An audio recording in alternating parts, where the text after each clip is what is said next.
չունեն համայնք։ Այդպես մի քանի իրանց ձեռքի տակ աշխատած մարդիկ կան, որոնք իրանց հետ են։ Այդ մարդիկ համայնք չձևավորված, մարդկանց հետ կենթանի շփում չունեցած անձինք են, իրանք չեն էլ հասկանում այս մարդկանց ինչ է պետք։ Նավասարդ Սրբազանն ա շփվել, Արտակ Սրբազանն ա շփվել։ Հա, իրենք այդպես իրենց թագավորի տեղ դրած ապրել են միշտ։ Օգտվել են վեհափառի բերած բոլոր բարիքներից, այսպես վեհափառն է իրանց չէ, պաշտոնները շնորհել, այդ բոլոր բարիքներից իրենք օգտվել են ամբողջ ժամանակ, իսկ Միքայել Սրբազանը ունի համայնք, տեսնում ենք հիմա այդ համայնքը ինչեր է անում, Բագրատ Սրբազանը ունի համայնք, ունեցել է համայնք, Մկրտիչ Սրբազանի քահանաները բրավո իրենց, ես խոնարհվում եմ այդ մարդկանց առաջ, ինչքան հավատարիմ են մնացել, ու այդ ամեն ինչը վկայություն է, որ այդ մարդիկ նորմալ ծառայել են, այսինքն իրենց առաքելությունը հասկանալով ծառայել են այդ մարդիկ։ Բագրատ Սրբազանը երբ որ ձեռնադրվել է, ինքը ասում է ամբողջ ժամանակ իմ աղոթքն է եղել, Տեր, եթե ես վատը լինեմ, թող սա լինի օրինակ մարդկանց համար, թե ինչպիսին չպետք է լինի հոգևորականը, եւ եթե ես լավը լինեմ, թող դա լինի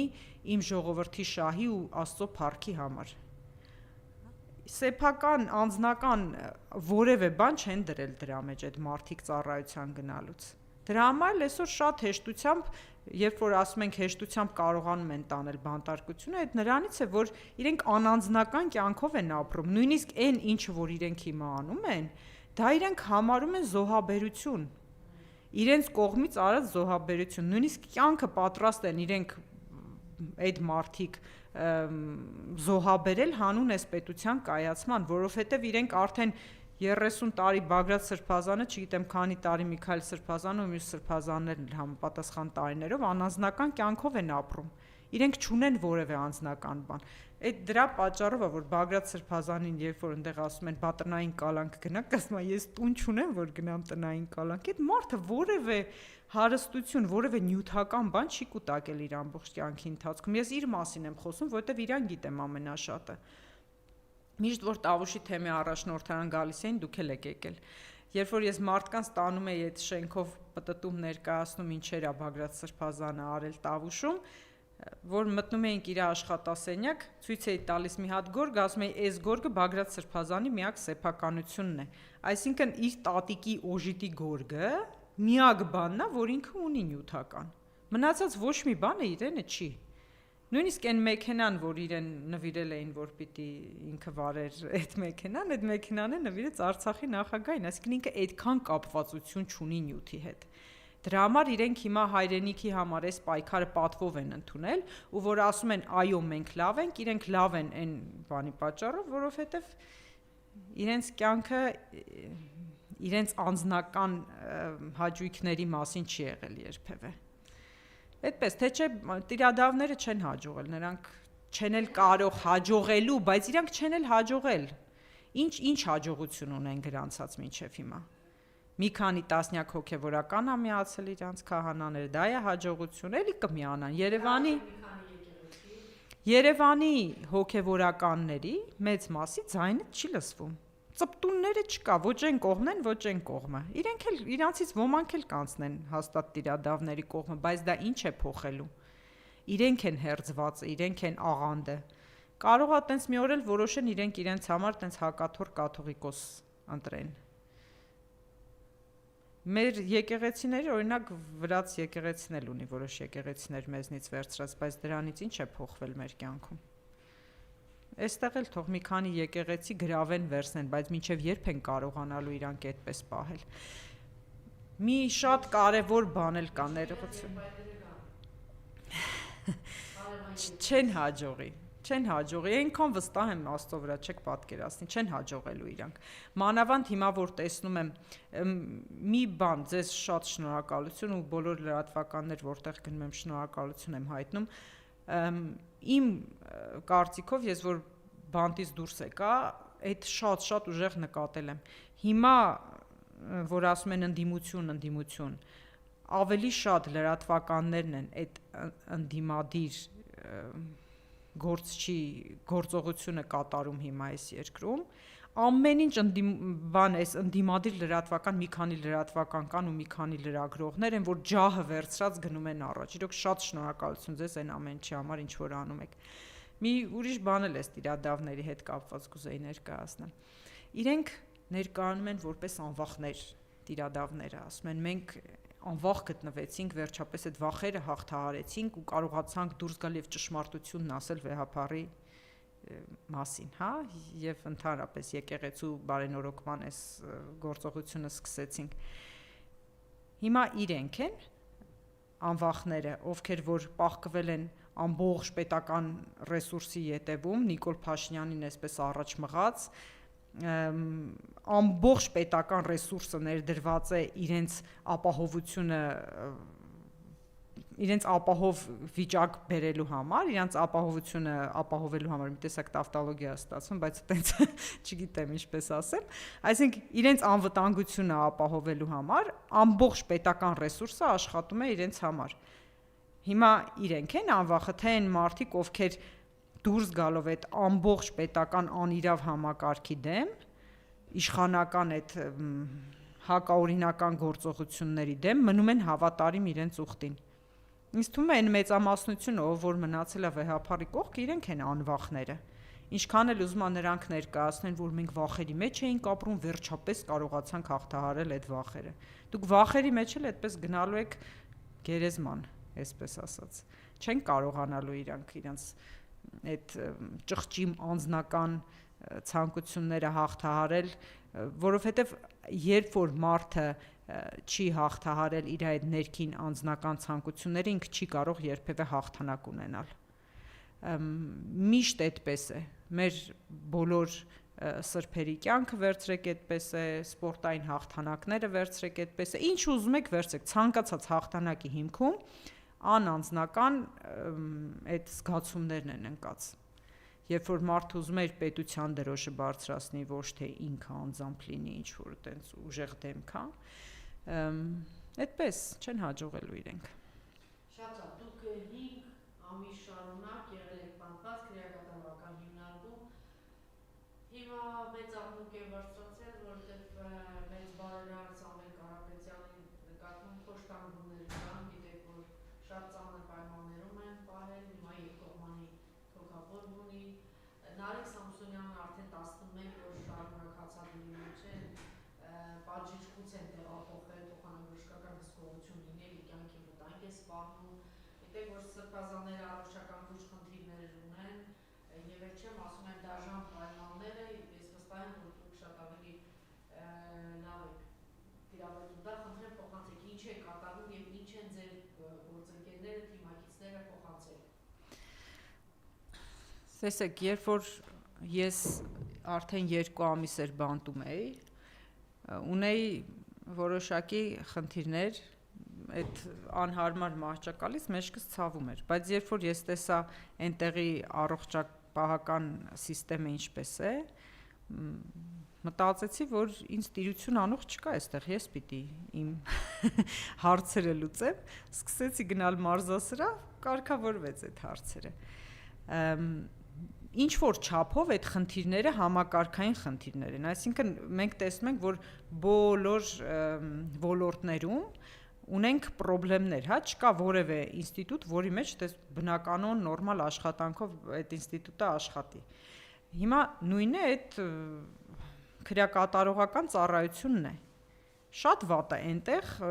առողջական խնդիր ունեցող մարդկանց վիճակը։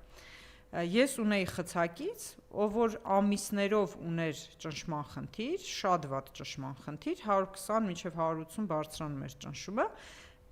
քանի որ այնտեղ մշտապես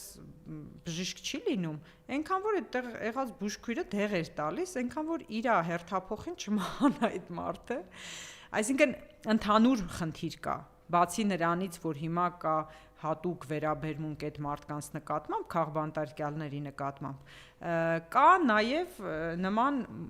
խնդիր ընդհանուր քրեակատարողական ծառայությունում, իրենք չեն կարողանում ապահովել առողջական խնդիրներ ունեցող մարդկանց բուժումը։ նորմալ չեն կարողանում ապահովել, բայց բնականաբար հատուկ վերաբերմունք կա քաղբանտարկյալների նկատմամբ, իմ նկատմամբ անձամբ ես չեմ նկատել, կանանց մոտ մի քիչ ուրիշ էր, բայց մնացածից ինչ որ լսել եմ, ասենք այն, որ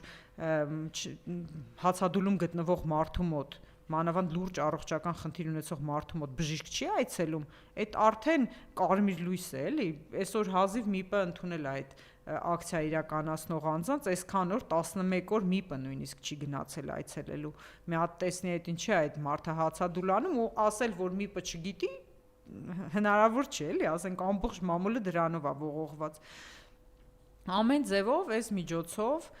ուզում են ճնշել մարդկանց, ցույց տալ, որ ով ուզում է սեղի, ուզում է ազգային բարերար եղի, ուզում է, չգիտեմ, Լիդիան եղի, որ ոչ մեկ չի ճանաչում իրան, ով ուզում է սեղի, բոլորիդ ճնշելու ենք, այդ է իրանց ուզածը։ Այ այս օրն եք ընկնելու դուք բոլորը։ Հիմա վախեցնում է բոլորին, որ ոչ մեկ ռիսկ չանի իր դեմ ինչ-որ գործողություններ անի։ Նիկոլ Փաշինյանի սիրած ոչնե ու ցանկացած բռնապետի։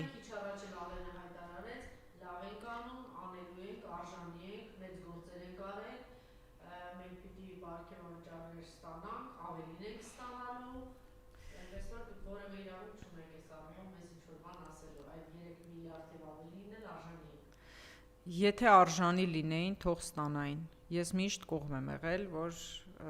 պետական համակարգում աշխատող անձինք, ծառայող անձինք իրապես բարձր աշխատավարձ ստանան ու վարձատրվեն ըստ արժանվույն։ Բայց մենք գիտենք իրանք ինչ են անում եւ դա հեչ համարժեք չի իրենց արածին, եթե իրանք իրոք պետությունը նորմալ վիճակի հասցնեին, մենք շատ կուրախանայինք, կասեինք ապրեն, մալադեց իրանց, մի հատ էլ պարգևավճար են ստանում։ Այնպես որ նորմալ չի։ Տեսեք, պետությունը նույնիսկ չի կարողանում, մենք 18 հոգի ենք, չէ՞, քրեական գործով, այսպես ասեմ։ Այդ 18 հոգուն իմ սուբյեկտիվ կարծիքով ինչի մի մասին ազատ թողեցին, որովհետև իրանք չունեին ռեսուրս նույնիսկ այդ անձանց նորմալ բերելու դատարան հետ տանելու։ Գալիս էին ինձ վերցնում էին Աբովյանից, իջնում էինք Իզմիրլյանից 2 հոգու վերցնում էինք, Աբովյանից հնարավոր է մենակ ես չլինեի, կարող է այդ օրը ուրիշ դատի գնացող ինչ-որ մեկն էլ լիներ, վերցնեին։ 4 տեղանոց մեքենայում վերցնում էին մեզ երկուսից, գալիս էինք Իզմիրլյան, վերցնում էին 2 վատառողջ մարդու, իջնում էինք KGB, այդ Երևան կենտրոն քրեակատարողական հիմնարկ, Սրբազանին ու Իգրին էլ վերցնում էինք, այդպես մեկը կանգնած, մեկը չգիտեմ ինչ վիճակով, այդ մեքենայով գնում հասնում էինք դատարան։ Մի օր քնչականից վերադառնալիս մեքենա չունեին ընդհանրապես, որ մեզ տանեն, մի հատ հին ուազ ունեն, իրենք հենց այդ ոստիկանական ծառայությունը ուղեկցող, իրանք այդ մեքենան անվանում են Մաշա Մեդվեդի մեջի բան է, հալուրջ եմ ասում, Մաշա Մեդվեդի մուլտիկի մեջի գայլերի մեքենան, այնտեղ մի հատ տենց խարխուլ մեքենա կա, հետո որ դուրս եմ եկել բանտից գնացել միացրել եմ այդ մուլտֆիլմը, նայել եմ տեսնեմ այդ ինչ մեքենա, լրիվ այդ մեքենան է, խարխուլ մեքենա։ Նստում ես մեջը բենզինի հոտ է գալիս, ահա որ շատ, ներսում սենց ճաղավանդակով դռներ կան, այդ դուռը չի փակվում։ Կենտրոնի դատարանը գիտեք որտեղ է գտնվում, Ռասիա կինոթատրոնի մոտ։ Այդտեղից հասել ենք մինչև Հերացի փողոց, մեքենան խափանվել է։ Վարորդը դուրս է եկել, սակոն, վերցրել է մի հատ տենց կանիստր, գնացել է, գտել է մի հատ բենզակալոնկա, այնտեղից բենզին է լցրել մեքենայի մեջ, մի երկու գործողություն արել, գնացինք առաջ։ 3 տեղ կանգնեց մինչև հասանք Ավան, տեսան չի լինում, զանգեցին, խնդրեցին, որ այդ պահին Մասիվի դատարանում գտնվող ինչ-որ մի մեքենա գա մեզ այդտեղից վերցնի ուղեկցի Աբովյան։ Բոլոր տեղերում, բացի դիտավորությունը, նաև իրանք ունակություն չունեն այդ անելու, իրանք ունակություն չունեն որևէ նույնիսկ փոքր կազմակերպություն, ցավում եմ, բայց շատ ճիշտ էր ասում Ալիևը, երբ որ ասում էր կոլխոզ չի կարող ղեկավարել այդ մարդը։ Այսինքն այդքան անփույթ են իրենք, բացի նրանից, որ կա դիտավորություն այս քաղբանտարկյալներին ճնշելու, իրենք նաև չեն կարող ուղղակի, այո, ու ես նույնիսկ վստահ եմ, որ մեզնից մի մասին հենց այդ պատճառով են ազատ թողել, որովհետև իրենք չեն կարողանում մեր տեղաշարժը ապահովել նորմալ։ Այդպես։ Բայց Բայց իրենք շարունակում են մնալ իշխանության եւ պատրաստվում են ընտրությունների, դժբախտաբար։ Դե պիտի այնպես անենք, որ ինչքան հնարավոր է շատ մարդ մասնակցի ընտրություններին, որովհետեւ ինչքան շատ մարդ մասնակցեց, այնքան ավելի քիչ կլինի իրանց տոկոսը ու չեն ընտրվի, բայց ես հույս ունեմ, որ կլինի նաև պայքարի այլ տարբերակ, որովհետեւ մի տեսակ չեմ հավատում, որ Հայաստանում ընտրությունով որևէ անգամ իշխանություն է փոխվելու։ Պետք է լինի պայքար ու պետք է ընդդիմադիր դաշտը, չեմ ասում միայն քաղաքական ուժերը, ընդդիմադիր դաշտը միշտ պատրաստ լինի փողոցային խաղաղ անհնազանդություններ կազմակերպելուն, որովհետև գործիքներից մեկը դա է հասնելու հաջողության։ Ուղղակի այլի ասում եմ, Նիկոլ Փաշինյանը մեզ բանտարկելով ցույց տվեց, որ նա չի հանդուրժելու փողոցում, հիմա որ ասում է, չէ, գնացեք, հեղափոխություն արեք, հեղափոխություններ կազմակերպեք, նա ասաց, որ չեմ թողնելու, որ դուք կազմակերպեք դա։ Երբ որ Բագրատ Սրբազանը արդեն նորմալ կազմակերպվածության էր բերել պայքարը, Բագրատ Սրբազանին ու նաև իր հետ տարբեր խմբերից անձնավորության նաև ինձ անձանց տարավ բանտ։ Ասես չեք անելու դուք այն, ինչ որ որոշել եք անեք։ Ու հիմա մտածում եմ ցանկացածը, որ որոշի ինչ որ նախաձեռնությամբ հանդես գալ, կամ ահաբեկչություն, կամ զանգվածային անկարգություն, մի այդպիսի հոդված կհորինեն, կտանեն այդ մարդկանց բանտ, բայց միևնույնն է պայքարը պիտի շարունակվի, որովհետև տանում են բանտ, բանտից դուրս ենք գալիս, չէ՞ մեկը։